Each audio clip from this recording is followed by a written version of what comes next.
আসসালামু আলাইকুম। আমি এখন আপনাদেরকে যে তথ্যটা দিব, তথ্যটা হচ্ছে ঢাকার বেশিরভাগ জায়গায় যে সিএনজি পাম্প, পেট্রোল পাম্প বা পাম্প যে আছে, ফিলিং স্টেশনগুলা, এই দেখেন, এই ফিলিং স্টেশনটা হচ্ছে মালিবাগ মোড়ে। আর এইটার গাড়ির সিরিয়াল চলে আসছে রাজারবাগ পর্যন্ত। এবং এই 2 লেনের রাস্তার একটা লেন তারা দখল করে দাঁড়ায় আছে। দেখেন, আমি আপনাদেরকে দেখাচ্ছি।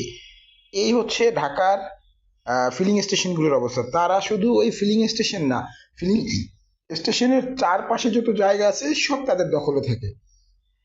এই পুরো 1 কিলোমিটার রাস্তা তাদের এই ব্যস্ত এই অফিস টাইমে, এখন বাজে 11টা, এই টাইমে একটা রাস্তার অবস্থা যদি এই হয়, দেখেন এখান দিয়ে গাড়ি পাস হবে কিভাবে, মানুষ অফিস আদালতে যাবে কিভাবে। এই ফিলিং স্টেশন হচ্ছে হচ্ছে মালিবাগ মোড়ে। শুধু মালিবাগ মোড়ের ফিলিং স্টেশন না, ঢাকার প্রত্যেকটা ফিলিং স্টেশনের অবস্থা এরকম।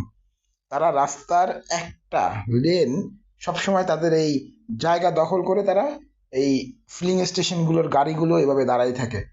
আমার কথা হচ্ছে, প্রশাসন কি এগুলো দেখে না? তারা এই বাইক এই সেই একটু রং রোডে পার্কিং করলে, এটা পার্কিং করলেই তারা এসে হুট করে 2,000 টাকার একটা মামলা দেয়। এটা কি তাদের চোখে পড়ে না? এখানে তো সামনে হচ্ছে এই রাজারবাগ পুলিশ পুলিশ লাইন, তারপরে এর পাশে হচ্ছে সিআইডি অফিস।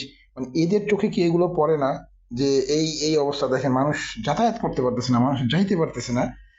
একটা গাড়ি চলার মতো জায়গা নাই। আর পুরো জায়গাটা তারা এভাবে একটা লেন, এই দেখেন, প্রায় 1 কিলোমিটারের বেশি রাস্তা তারা এভাবে দখল করে, তারপরে গ্যাস রিফিল করে, এই অকটেন পেট্রোল এইসব বিক্রি করে।